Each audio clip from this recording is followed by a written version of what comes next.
so che l'anno prossimo gioco di sabato.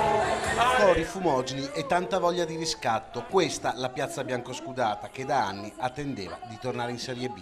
Sono stati 4 anni intensi e insomma è una serata bella in una piazza bella. Contentissimo. E lei? Direi assolutamente, mi ricordo quando ero ai miei tempi, ero un po' più piccola di adesso, quando ero andata in A. Ho cominciato a seguire il Padova nel 1967 e la prima partita che ho visto che mi ha portato mio papà è stato Padova-Inter e ha vinto il Padova. Porta bene lei. Porta bene.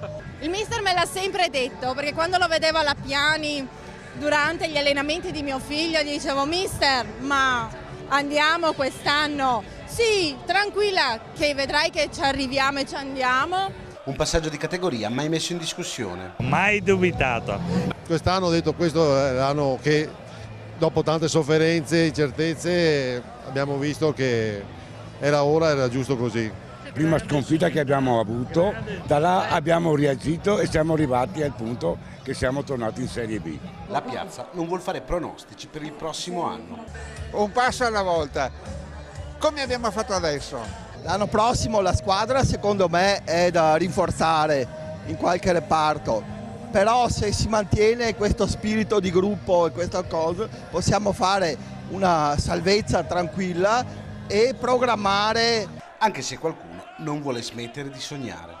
Ma bisogna giocarci il campionato bene, se ci giochiamo il campionato bene può darsi che andiamo in A, non è una cosa, un sogno, speriamo che sia una realtà.